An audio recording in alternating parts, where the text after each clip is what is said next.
નામ છે કમાલની કમાણી. એક હતા પોપટભાઈ, ખૂબ મોજીલા, આખો દિવસ ફરિયાદ કરે. કામનું તો કઈ નામ જ નહીં.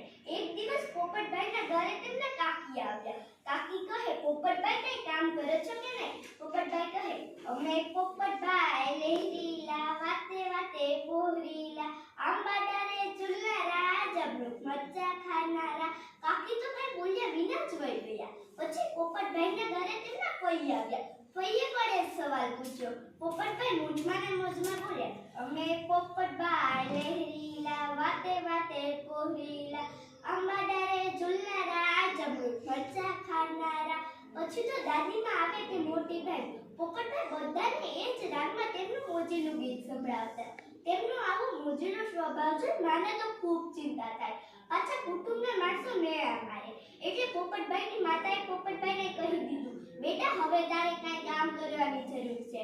પોપટભાઈને માતાની વાત લાગી આવ્યું. એટલે બીજા દિવસે સવારે કમાવા જવાનું નક્કી કર્યું. સવાર થતાની સાથે પોપટભાઈ તૈયાર થયા. તેમણે માતાના આશીર્વાદ લીધા અને નીકળી પડ્યા કમાવા.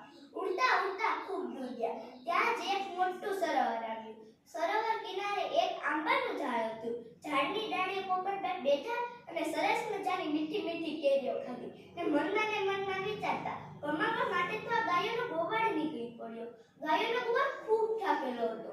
એટલે તેણે આજુબાજુ જોયું. ત્યાં તેને એક આંબાનું ઝાડ દેખાયું. ઝાડની ડાળીએ ઝૂલતા પોપટભાઈ પણ દેખાયા. પોપટભાઈને જોઈ ગાયોનો ગોવાળ બોલ્યો, ઓ મોજીલા પોપટભાઈ, આંબે ઝૂલતા પોપટભાઈ, આપો કેરી ભાગે ભૂખ, ગાય લઈને પામો સુખ. પોપટભાઈએ ગાયોના ગોવાળને કેરીઓ આપી. કેરીઓ ખાઈને ગાયોનો ગોવાળ રાજી થઈ ગયો અને પોપટભાઈને એક ગાય આપી. ત્યાં જ થોડી વારમાં ભેંસોનો ગોવાળ નીકળ્યો. તે પણ ખૂબ થાકેલો હતો. એટલે તેણે આજુબાજુ જોયું. ત્યાં તેને એક આંબાનું ઝાડ દેખાયું. ઝાડની ડાળીએ ઝૂલતા પોપટભાઈ પણ દેખાયા. પોપટભાઈને જોઈ ગાયોનો ગોવાળ બોલ્યો, ઓ મોજીલા પોપટભાઈ, આંબે ઝૂલતા પોપટભાઈ, આપો કેરી ભાગે ભૂખ, ભેંસ લઈને પામો સુખ. પોપટભાઈએ ભેંસોના ગોવાળને પણ કેરીઓ આપી. કેરીઓ ખાઈને ભેંસોનો ગોવાળ પણ રાજી થઈ ગયો અને પોપટભાઈને એક ભેંસ આપી. ત્યાં જ થોડી વારમાં ઊંટ, ઘોડા અને હાથી જેવા પ્રાણીવાળા વેપારીઓ નીકળ્યા. તે બધા પાસેથી પણ પોપટભાઈએ એક એક પ્રાણી લીધા. આખા પશુઓ ભેગા કરી અને ઊંટ પર સવાર થતા પોપટભાઈ ઘરે જવા લાગ્યા. ત્યાં જ તેને રસ્તામાં વચ્ચે રાજાની સવારી સામે મળી. રાજા મનમાં ને મનમાં વિચારતા, આ નાનકડો પોપટભાઈ પાસે આટલું સરસ પશુધન ક્યાંથી? રાજાજી કહે, પોપટભાઈ આટલું સરસ પશુધન તમારી પાસે ક્યાંથી? આ તમને શું કામનું? આ તમે મને આપી દો.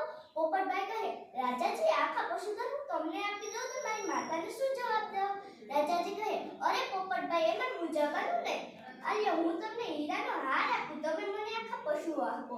પછી પોપટભાઈએ રાજાજીને આખા પશુઓ આપ્યા અને રાજાજીએ પોપટભાઈને હીરાનો હાર આપ્યો. પોપટભાઈ તો રાજીને રેડ થઈ અને ઘરે પહોંચ્યા. બોલ્યા, બાળવ ગાળો માં, બાળવ ગાળો માં. પોપટભાઈની માતા તો રાજી થઈ કે તો દોડીને બાળવ ગાળો ને મીઠો આવકાર આપતા બોલ્યો, જો બેટા પોપટ, તું કશું જ ના કર્યા વગર ઘરમાં જ બેઠો રહે. તું આજે સગા સંબંધીઓ અને સમાજના લોકો તને કશું નહીં કરવાના મેળા મારતા, પરંતુ તું ઉઠ્યો.